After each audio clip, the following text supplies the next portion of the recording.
이어지는 연휴 집회 이제 벌써 마지막 날이 됐네요. 계시록 17장 말씀을 지금 나가는 중인데 어제 3시간 동안 그 다음에 그저께 또 1시간 동안 이렇게 4시간에 걸쳐서 어쨌든 계시록 말씀 17장 말씀을 이해를 돕는 그 털을 낚는 시간들을 가졌고 오늘부터는 이제 본격적으로 본론 말씀에 들어가야 되기 때문에 이해를 쉽게 할 수 있도록 자료를 다 해서 드렸어요. 자료를 다 가지고 형제님들이 한 달락 있고 자매님들이 한 달락 있고 이렇게 자료 말씀을 읽어보도록 하겠습니다. 자, 형제님들이 먼저 읽습니다.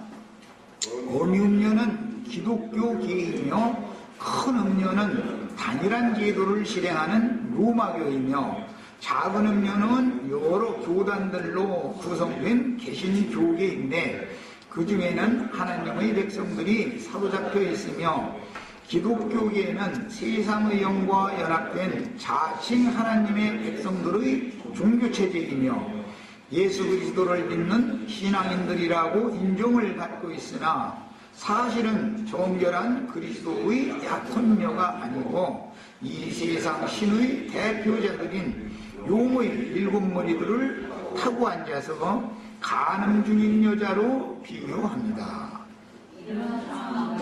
마치 구약시대에 하나님의 백성들이 이방신들을 겸하여 섬길 때 북왕국의 사마리아를 올골라라는 큰 음녀로 비유하고 남왕국 예루살렘은 오홀리바라는 작은 음녀로 비유하여 산당이나 신전을 간음하는 집으로 비유했으니 선지자들을 통해서 하나님의 저주와 심판의 말씀을 듣고도 그 음행을 버리지 않으므로 이들과 같이 사마리아는 아수르에게 예루살렘은 바벨론에게 점령당하였습니다. 큰 음료를 가르치는 자들인 7머리들이 기록된 진리의 그린 성경 말씀을 도적하여 각자 자기 것으로 말하고 신약시대의 율법 교리로 만들어 아무것도 모르는 순진한 사람들을 꿰어 가르쳤는데 음료의 교훈이며 음료는 자칭 하나님의 종들을 통해서 이방 잡신들인 삼위일체 교리를 포교하였으며 교계는 그대로 받아들이게 되었습니다. 이방인들을 관심이 신앙에서 이스라엘을 유일하신 참 하나님 여호와이신 예수 그리스도께로 돌이키는 것입니다. 이 회개라는 것을 잘 이해를 하셔야 돼요. 성경이 말하는 그러니까 삼위일체 하나님이라는 다신주의를 버리지 않으면 진정한 회개를 한 사람이 아니다. 이것을 반드시 꼭 알고 계셔야 돼요. 우리 지체들은. 자, 아시아에 있는 7교회로 대표되는 지상교계의 별들은 음녀의 교훈으로 변질된 사탄의 종들인 음녀의 7머리들에게 박해 중에도 진리의 신앙을 지키다가 순교하거나 데려감을 받은 하늘의 장자교회를 세웠으며 지상교회들은 세속화되고 음녀가 앉은 7산들은 땅의 7 왕족들에게 점령당했는데 세상 끝의 교계는 큰 음녀라는 8번째 세속 교계로 나타나고 큰 음녀는 8번째 짐승에게 벌거 벗겨진 후에 불사름을 당하는 것입니다. 은행으로 뿌리는 짐승의 씨와 너희 자식들이 악함으로 사악한 세속 교계를 떠나 그 영과 신부의 말씀을 따르라고 강력하게 증거하는 종들을 일으켰으나 음녀가 사랑하여 타고 있는 짐승의 우두머리들은 주의 보내신 종들과 그들의 가르침을 순종하고 진리를 따르는 성도들을 종교재판에 회부하여 소위 이단이라는 명목으로 판결하여 수많은 피를 흘리는 악행을 더하였으므로 사도들과 선지자들과 성도들의 피가 음녀의 성에서 보였다 하고 기록한 것입니다. 계시록 17장 2절 땅의 임금들도 그녀로 더불어 음행하였고 땅에 거하는 자들도 그 음행의 포도주에 취하였다 하고, 그 일본 땅의 임금들, 세속 교계의 지도자들인 짐승 우상들. 2번 그 음행의 포도주에 취하였다. 세속 교계의 조직 신학 교리들인 진리들을 대적하는 다른 교훈들로서 주님께서 가르친 진리의 영을 대적하는 다른 영과 혼취하게 하는 음료의 잔에 가득한 독주에 취한 몰지각한 목자들의 가르침을 음행의 포도주라고 합니다. 자, 그 이하 말씀을 더 읽습니다. 저도 읽습니다.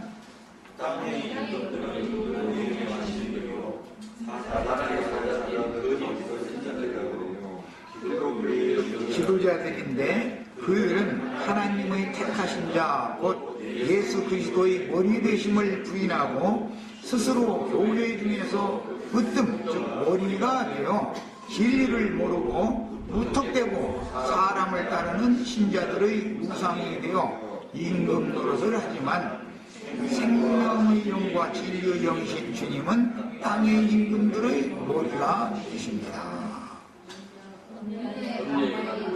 짐승들 곧 땅의 임금들이 가르치는 섞인 포도주는 기독교계의 각종 신학 이론들인데 저들의 신학 이론들이 다 틀린 것이 아니고 대부분 성경적이나 약간의 누룩을 섞고 교리로 확정하고 세뇌시켜 인침으로 믿는 사람들이 자연히 성경을 무시하고 조직신학 교리들을 성경 위에 두기 때문에 사람들의 영혼은 섞인 포도주에 취하여 그 영혼이 혼미하고 혼잡하게 된 것입니다. 여기에서 이제 그 신약 성경에 보면 술 취하지 말라 이런 말씀이 나왔죠. 그러니 이제 통상적으로 이제 세상 사람들이 이제 술 취해서 이게 정신이 몽롱해져 가지고 엉뚱한 짓을 하는 이런 것을 연상하고 그걸 생각하기 때문에 물론 성경도 이제 그런 표정적인 술 취함을 염두에 두고 술 취하지 말라 그랬지만 술 취하지 말라라는 말은 이세벨의 교훈에 세뇌당해서 바알과 아세라의 사제들이 되어진 변질된 종들의 가르침에 인침받지 말아라 라는 영적인 표현을 성경에서 술 취하지 말라 그런 거예요. 이런 것을 가르치면 또 그러면 세상에서 그럼 술 사다 마셔도 되느냐 이제 이렇게 이제 누가 또 따질 거예요.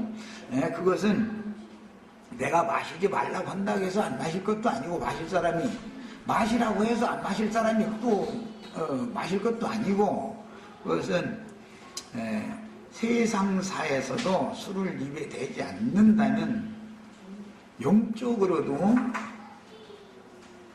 음료의 교훈 흔히 말하는 조직신학 교리를 가르침을 받지 말아야 되는 것이단 말이에요. 그런데 세상에 마트에서 파는 세상의 술은 입도 되지 않으면서 삼일체 교리니 예정론 교리니 뭐 이런 것은 그냥 여과 없이 막 받아들여 가지고서는 정신이 몽롱해져 가지고 진리를 가르치면 이게 분순이 못 알아듣고 정신이 없어 가지고 혼동해 가지고 이러면은 이게 세상의 마트에서 파는 술을 한 모금도 일평생 입에 대지 않았을지라도 그게 다 위선이고 그 사람의 구원과는 아무 상관없는 짓을 하는 것이다라는 걸 아셔야 되는 거예요. 그렇다고 마트에 가서 날마다 술 사다 마시라 난 이렇게 가르치는 걸 말하는 게 아니에요. 그게 아니에요. 잘 성경이 말하는 말을 잘 이해를 하셔야 되겠어요. 자, 더 읽어나갑니다.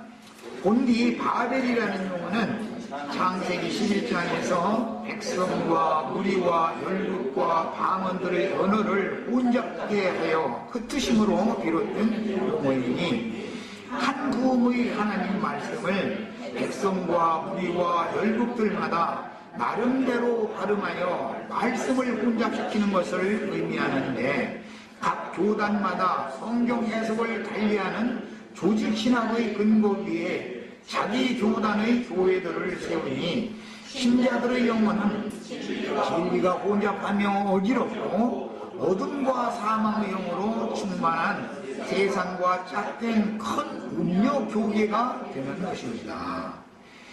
땅의 임금들이 음료와 음행하는 관계를 맺는다는 것은 소위 성당 혹은 예배당에 모여 종교의식인 예배라는 명목으로 율법적인 종교의식을 향하면서 설교하고 듣는 것을 비유한 것인데, 사람의 마음은 말씀의 씨를 뿌리는 밭이기 때문에 어떤 가르침을 계속 들을 때 그 말씀은 마음에 심어지고 싹을 내며 자라고 결실하여 그들의 종교 조직으로 나타나는 것입니다. 그 종교 조직으로 나타난 것이 그들의 열매지요, 그게.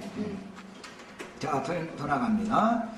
진리의 그린 성경 말씀에 사람의 교훈들이나 인간 철학 등을 섞어서 그럴듯하게 가르칠 때 사람들의 마음에는 성경에 기록된 말씀이 심어지기보다는 사람의 교훈이 더 잘 심어지고 빨리 자라며 결실하기 때문에 진리의 씨는 가라지에게 치여서 잘 자라지 못하고 죽어버리거나 결실하지 못하는 것입니다.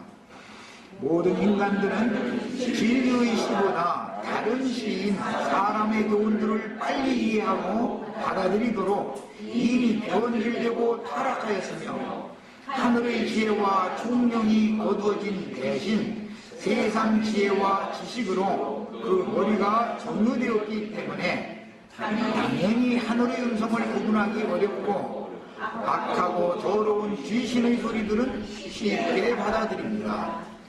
사람의 교훈을 받아들인 타락한 혼은 신령한 말을 빙자하여 설교하면서 고상하다고 여겨지는 인간 철학이나 인간적인 사랑, 온유, 겸손, 자비 등등을 추구하도록 반복적으로 가르칠 때는 수긍하며 신비한 이적 기사를 행하면서 혼을 격동시키면 혼취하여 본래 복롱하던 정신이 더욱 혼미하게 되어 진리 말씀과는 아무 상관도 없는 예수 무당들에게 미혹당하여 혼잡한 교리를 맹신하는 것입니다.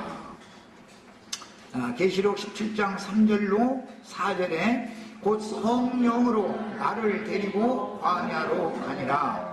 내가 보니 여자가 붉은 빛 짐승을 탔는데 그 짐승의 몸에 참남된 기름들이 가득하고 7머리와 10뿔이 있으며, 그랬는데 붉은 빛 짐승이라는 것은 이미 계시록 12장 3절에 크고 붉은 용이라고 나왔죠. 그 다음에 13장에서는 바다에서 올라온 짐승이 용의 화신이고, 또 땅에서 올라온 짐승이 또한 용의 화신인데, 용의 7머리와 10뿔은 바다에서 올라온 짐승의 7머리와 10뿔로 실제 세상에 이렇게 나타나기 때문에, 7머리는 음녀의 7머리라 그랬고 7교회의 변질된 사탄의 사자들이다. 이것은 주님의 교회에는 7별들이 있기 때문에 7교회의 별들과 음녀교회의 7머리들이 대비되는 용어다라는 걸 이해를 하셔야 됩니다. 자, 그 다음에 짐승의 몸이 나오면 이 말은 우리는 그리스도의 몸을 세우는 사람들이지 짐승의 몸을 세우는 사람들이 아니죠. 그리스도의 보면은 하나님의 이름과 하늘의 하나님께로부터 내려오는 거룩한 성 새 예루살렘의 이름과 예수 그리스도의 새 이름이 그 이마에 기록이 된다고 그랬고, 짐승의 몸은 참남된 이름들이 가득하다, 이렇게 대비되는 표현을 했습니다. 그래서 짐승의 몸은 세속 교계인 큰 성 바벨론이요 큰 음녀로서 그리스도의 몸 종결한 처녀인 하늘의 시온산에 세운 장작교회에 대비되는 용어입니다. 짐승의 몸과 그리스도의 몸을 정확하게 이해를 하셔야 되겠어요. 자, 그 여자는 자줏빛과 붉은 궤옷을 입고 금과 보석과 진주로 꾸미고 손에 금 잔을 가졌는데 가증한 물건과 그녀의 음행의 더러운 것들이 가득하더라 그랬는데, 그녀가 자줏빛 옷을 입었다라는 것은 황후의 지위, 왕녀의 옷을 입었다 그 말이에요. 이생에서. 그 다음에 붉은빛 옷을 입었다, 이것은 사도들과 선지자들과 성도들의 피를 흘려가지고 피로 물든 옷을 입었다. 그런데 그것이 그 음녀교회의 자칭 의다 이 말이에요. 그게 의의 옷이라고 생각하니까 그런 거예요. 이 말은 음녀교회는 짐승들에게 다른 교훈을 가르침받다 보니까 하나님을 섬기는 예법이 뭐냐, 하나님이 보내신 종 선지자들을 박해하고 죽여서 피를 흘리는 것이, 그게 하나님을 섬기는 의를 행하는 거예요. 그들이 볼 때는. 그래서 그게 피 뿌린 옷을 입었다 그랬어요. 그 나름대로는 의의 옷을 입은 거예요. 교회도 그리스도로 옷 입는다라는 것은 주님이 흘리신 피 뿌림을 받은 옷을 입는 것을 말하는 것이잖아요. 네, 그래서 똑같은 피를 흘리는데, 예수님이 하나님께서 흘리신 그 예수를 통해서 하나님이 흘리신 그 피가 뿌려진 옷을 입는 것이 구원의 옷 위에 의의 겉옷을 덧 입는 것이지, 세속 교회 사람들이 생각하는 것처럼 짐승 우상의 다른 교훈들을 가르침 받아가지고 그걸로 삼일체니 예정론이니 뭐 무천년설이니 등등 많은 이 조직신학 교리들로 세뇌당해가지고, 거기에 세뇌당하면 하나님이 보낸 종 선지자들 일곱 눈들이 보냄을 받아서 진리의 증거를 하면은 이단이 하는 소리들이다 이거예요. 그들을 잡아 죽여야 된다 이거예요. 이단들과 동역해서 정결한 처녀교회를, 영광스러운 하늘의 장자교회를 세우는 자들은 이건 전부 다 죽여버려야 된단 말이에요. 그들이 볼 때는 그건 나쁜 일을 하느라고 그러는 게 아니라 하나님을 섬기는 예요, 그것이 의를 행하느라고 그러는 거예요. 그런데 그들은 입만 벌리면 서로 사랑하자고 그래요. 그런데 살인하는 사랑을 하는 거예요, 말하자면은. 예. 이것이 비밀이다. 이제 그래서 사도 요한에게 이 모습을 보여줬을 때 요한이 기이 여겼다는 거예요. 참 이상하다. 이 알 수 없는 이 여자는, 이게 정말 알 수 없는 여자네. 이제 이런 것이죠. 야, 그랬고 그 여자의 오른손에는 또 금잔이 들려있다는 것이죠. 이 말씀은 창세기 19장에서 이게 인용하는 말씀으로서 롯의 두 딸들이 그 잔에 술잔 가지고 있다가 애비한테 마시고 나서는 이상한 짓 했죠. 거기서 이게 인용하는 말이에요. 음녀의 손에 금잔이 들려있다. 예수님의 손에도 포도주 잔이 있죠. 그리고 이제 제자들에게 그 잔을 나눠주셨죠. 그러니까 주님의 손에 있는 잔과 음녀의 손에 있는 잔이 지금 대비된다라는 것을 아셔야 돼. 성경 이 계시록을 읽을 때는 왜 이런 용어들을 어디서 인용해다가 왜 대조적인 표현들을 하는가를 꼭 이해를 해가면서 읽으셔야 돼요. 그 잔 속에 있는 것들은 모든 더러운 것들, 가증한 것들, 불법을 행하는 것들, 다 이런 것들만 가득하다 이 말이에요. 그러나 주님의 손에 있는 그 잔 속에는 섞인 것이 없는 맑은 포도주가 들어있어요. 그 포도주, 내 피가 참 포도주다 그랬어요. 예. 짐승 피는 영혼들을 죽이는 피잖아요. 주님의 피는 참 포도주단 말이야. 그래서 영혼들을 죽이는 피라는 건 어떤 교훈, 가르침, 생명, 나름대로 그들이 생명을 주고 생명을 받는다 그러지만 그건 짐승의 생명을 주고 짐승의 생명을 인침받는 일이다 이 말이야. 주님의 잔을 마시는 것은 하나님의 신성한 생명을 받아들이는 것이다 이 말이야. 이런 그 대비하는 용법을 잘 이해를 하셔야 되겠어요. 자, 더 나갑니다. 예?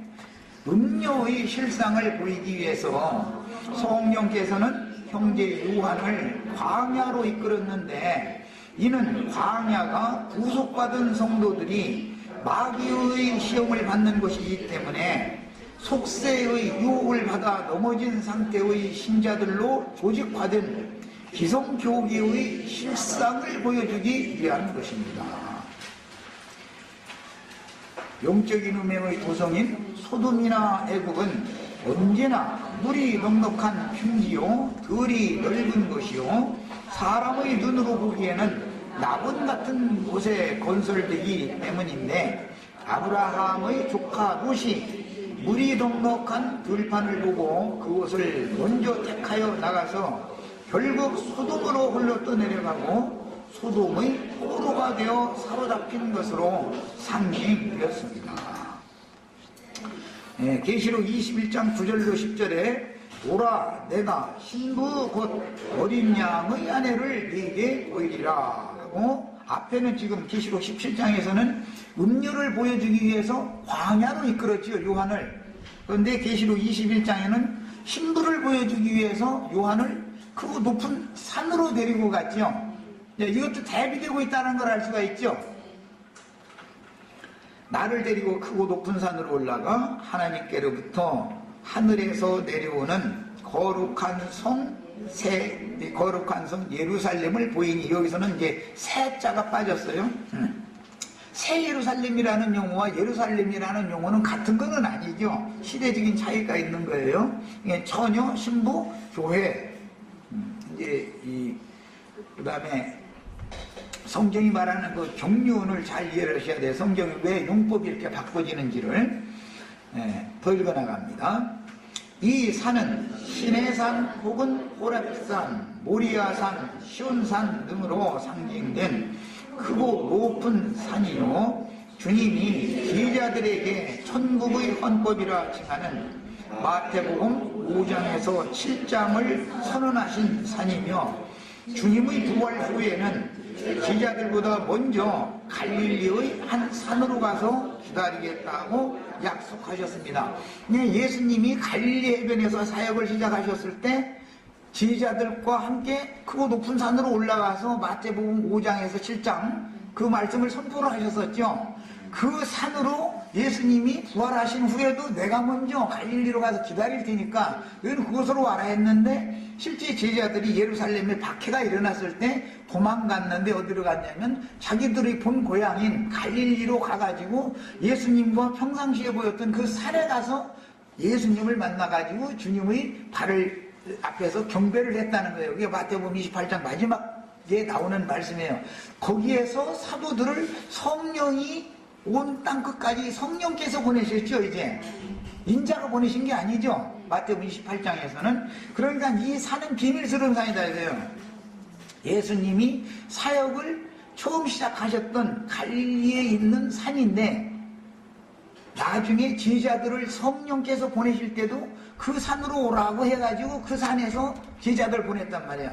그러니까 이제 이 산이 지금 암시하고자 하는 의도를 우리는 알아야 되는 거예요. 자, 반대로 읽어나갑니다. 주님의 신부인 거룩한 성 새 예루살렘을 계시하기 위해서는 높은 산으로 인도하시는데, 즉 성령께서 제자들을 이리로 오라고 해가지고 인도해가지고 그곳에서 주의 성령과 함께 모임을 갖는 신앙생활을 이제 해야 되는 거죠. 우리는 이것을 지금 추구하는 거예요. 이런 신앙생활을 실행을 해야 된단 말이에요. 우리는 반드시. 그러니까 이제 내가 아시아에 있는 7 교회의 생활을 해야 된다는 것을 강조하는 사람들에게 내가 지금 가르치는 이 말이 제일 이해가 안 되고 어려운 부분이 이제 이 부분인 거예요. 제자들도 원래 신앙생활을 시작할 때 예수님이 육신으로 살아계실 때도 갈릴리의 한 산, 크고 높은 산에 제자들을 이끌어서 그 산에서 기도하시고 나서 제자들 사도로 뽑기도 하시고 그 산이 굉장히 비밀스러운 산이에요.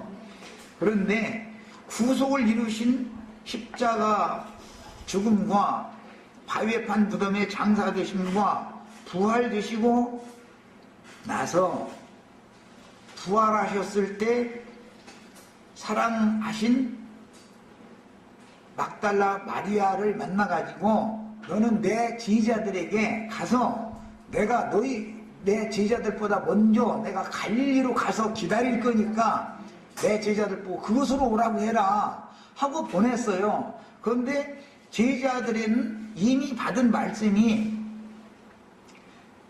내 아버지께서 너에게 부어주시기로 약속하신 그 능력의 영을 받기까지는 이 성에 잠시 머물러라, 또 이렇게도 말씀하셨죠.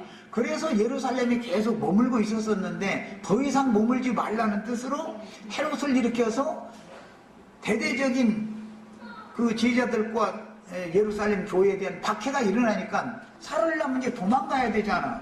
그런데 주님은 이미 어디로 도망을 와야 될지, 어디로 가야 값없이 생명수를 마실 수가 있는지, 값없이 생명수를 마신다는 건 진리의 성령을 마신다 이 말이에요. 생명과 성령이 어디에 가서 기다리시는지가 이미 주님은 예비해놓고 기다리는 중이다 이 말이에요. 그러면 우리는 계시를 통해서 이것을 알고 거기로 가야 된단 말이에요. 거기로. 이해하셨죠? 지금 내가 계속 강조하는 이것은 교회 생활이라는 것은 계시가 임해야 되는 일인 것이지, 무슨 에클레시아가 어떻고 뭐 필라델피아 교회가 어떻고 막 뭐 이런 것을 교리적으로 맨날 가르쳐도 소용없는 거다. 이것은 어떠한 계시를 받은 어떠한 종이 무엇을 가르치는지를 들을 때 영감을 통해서 깨달아가면서 들어야만, 누구와 내가 동역을 해서 어떠한 신앙생활을 해야만 거기에서 내 일생을 바쳐야만 되는지를, 이것은 계시에 속한 문제다. 내 말이 들리면은 복을 받은 것이고 안 들리면 이것은 나도 어떻게 할 수 없는 거예요. 안 들리는 사람한테 내가 억지로 어떻게 뭐 율법으로야 송곳을 갖다가 뭐 문설주에다 대고 막 그 귓구멍 뚫어버리라 그랬는데, 여기 문설주에다 사람들 올라가가지고 이렇게 대하고서 내가 송곳 갖다가 귀 뚫으려고 하면 가만히 있나? 사람 죽이려고 그러느냐고 이러지. 그러니까 그것은 율법이니까 그렇게 하는 거고, 이것은 주의 성령께서 오셔서 송곳 같은 날카롭고 막 예리한 그런 말씀으로 귓구멍을 뚫어줘야 되는 문제인 것이지, 사람이 할 수 있는 문제가 아니란 말이에요. 나는 최선을 다해서 나에게 계시된 것을 가르칠 뿐이지.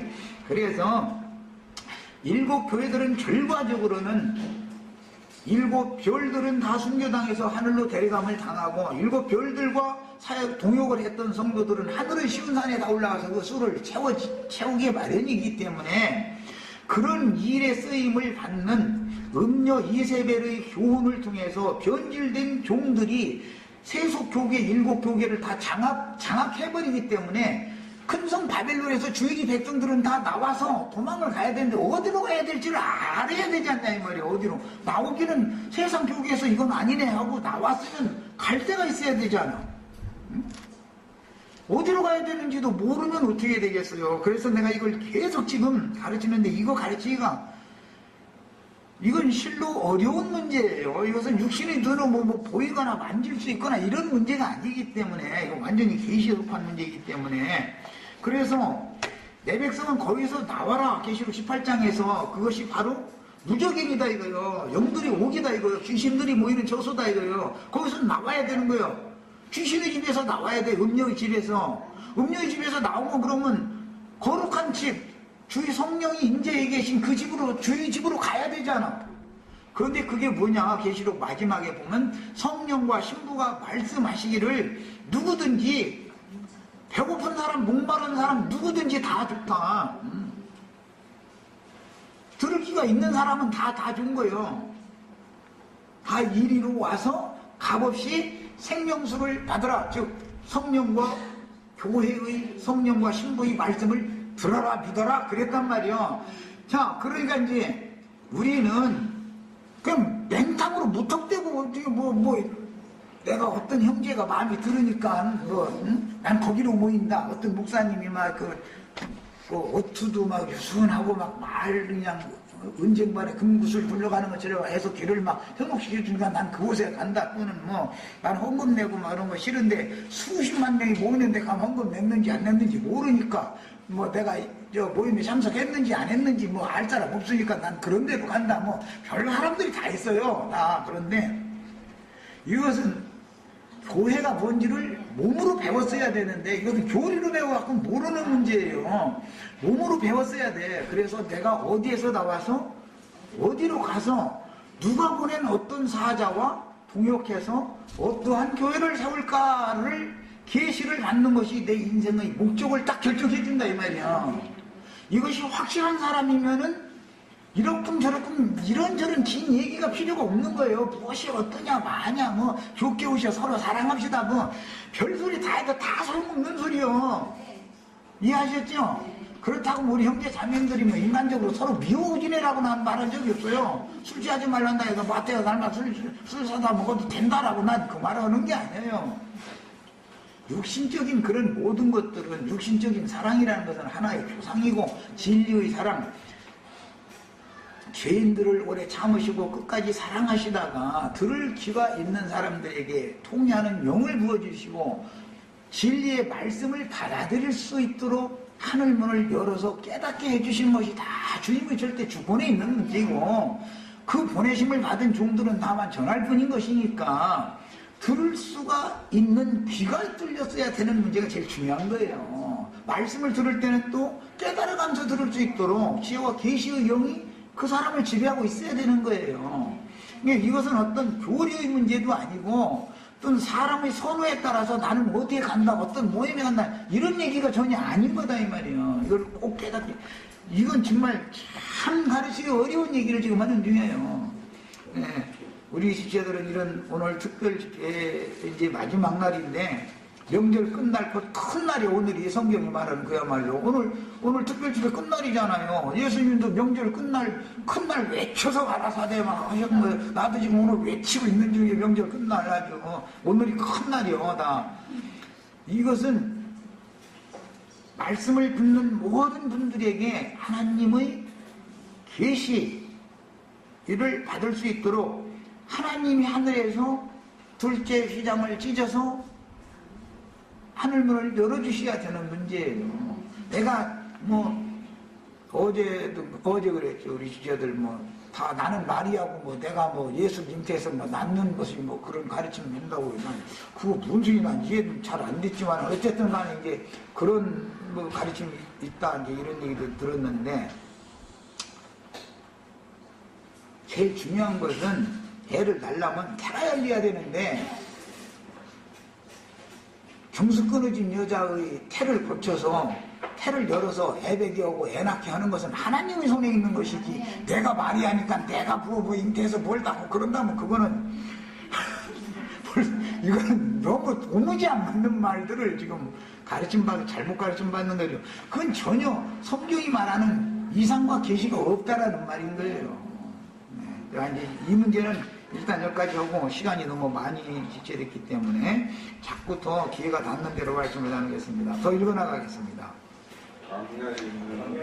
음녀가 붉은빛 짐승을 타고 있다고 했는데 붉은빛 짐승은 크고 붉은 용이니 그 짐승은 옛 뱀인데 뱀은 모든 들짐승 중에서도 가장 간교한 짐승이었으며 하나님께서 아담을 위하여 배필로 정하여 주신 여자를 미혹하여 선악을 알게 하는 나무를 보여주고 결국은 금령의 실과를 따먹게 했습니다. 그러면 뱀이 보여주고 금령의 실과를 따먹게 한다는 건 뭐냐? 세상을 향해서는 눈이 열리게 만들고 하늘을 향해서는 눈이 딱 닫히게 만들어버리는 거예요. 이것이 뱀이 하는 일이에요. 하나님에 대해서는 딱 그 진리이신 하나님에 대해서는 딱 닫히게 만들어버려.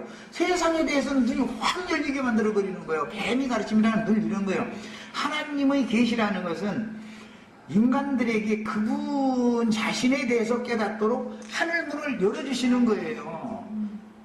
뱀이 하는 일과 하나님 예수 그리스도의 성령께서 하시는 일은 완전히 반대되는 일을 하는 것이죠. 그래서 뱀은 음부의 문을 여는 것이고 지옥문을 여는 것이고 예수 그리스도는 하늘문, 천국문을 여시는 거예요. 계시로. 이제 양편에서 이렇게 어떤 문을 여는 문지기들을 보낸다 이거예요. 당연히. 문지기들은 문을 열고 닫고 그러려면 열쇠를 받아가지고 와야 되잖아. 응? 그러니까 어디에서 누구에게 보냄받은 종은 어떠한 열쇠를 사용해서 무저갱을 열거나 천국문을 열거나 하늘문을 열거나 둘 중에 하나를 열어서 그곳으로 들어가게 할 거다 이 말이야. 그래서 내가 누가 보낸 어떤 종과 동역해서 무슨 교회를 해볼 것이냐라는 것이 우리 인생의 목적인 것이다. 내가 자꾸 얘기를 한 거예요. 이해하셨죠? 적어도 우리 시제들은 내가 지금 얼마나 강조해서 말하는데 이런 말을 할 때 다 계시가 임해서 깨달으시기를 바래요. 그리고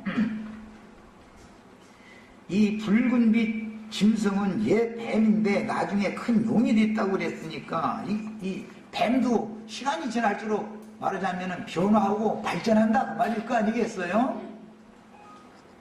그 다음에 금령의 나무 실과를 따먹게 한다. 창세기에서는 그랬지만 그게 알고 보면은 사탄이 보낸 사자들 다른 교훈을 가르치는, 즉 기독교계의 각 교파들이 주장하고 있는 조직신학에 근거한 하나님의 말씀을 비슷비슷하게 이렇게 해서 가르치는 그 교리를 믿음으로 받아들이게 만드는 것이 금령과를 따먹게 만들어가지고 그 영혼을 죽게 만드는 일이다라는 거예요. 그러니까 우리의 싸움이라는 것은 성령이 증거해 주시는 진리와 생명의 성령을 받을 것이냐, 악령 세상신이 보낸 사자들을 통해서 기독교계의 조직신학 교리들을 받아들일 것이냐에 따라서 영생으로 들어갈 거냐, 영혼은 멸망으로 들어갈 거냐라는 게 결정되는 문제다라는 걸 아셔야 된단 말이에요. 이 결론적인 얘기를 하는 것이 계시록 17장에서 18장 내용인 거예요. 자, 더 읽어나가겠습니다. 뱀이 용이, 붉은 용이 되어 나타난 것은 오랜 세월 동안 뱀이 저주를 받은 말씀대로 땅의 흙으로 지으신 짐승들, 곧 땅을 해롭게 하는 개구리와 들쥐 등으로 상징되는 이방신을 숭배하는 인간들의 육적 영혼을 잡아먹으며 오랜 시간 동안 발전시키고 변화된 세상신의 모습입니다. 개구리신은 거짓말하는 신이죠. 들쥐는 더럽고 가증한 귀신들을 상징하는 말이에요. 땅을 해롭게 하는 것은 이제 성경에 두 가지가 나와 있어요. 많은 들짐승들이 다 땅을 이제 해롭게 하는 거지만 대표적인 것이 개구리고, 이것은 블레셋 사람들이 자기네들이 만든 금괴에다가 개구리 형상과 독종의 형상을 넣어가지고서 보내잖아요. 그러니까 이 개구리 그 블레셋 사람들의 괴짝 속에, 금괴짝 속에는 거짓말하는 귀신이 들어있는 거예요. 그리고 그게 다 그때 당시 그 블레셋 사람들의 사제들이 가르쳐 주기를 땅을 해롭게 하는 짐승의 형상을 만들어 넣어서 보내야 된다 그랬잖아요. 그게 땅을 해롭게 하는 거예요. 이게 이 원리를 아셔야 돼. 그래서 땅을 해롭게 하는 짐승, 들짐승의 형상을 기독교계도 다 자기네들의 교회, 모임들 안에, 그게 바로 주님의 간증, 주님의 촛대가 자기네들 안에 있다라고 주장하잖아요.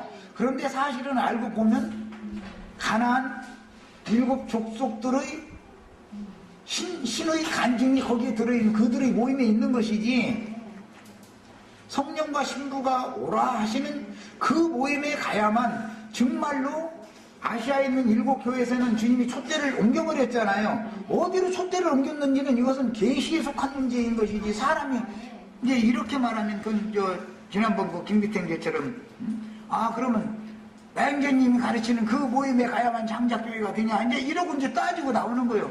예.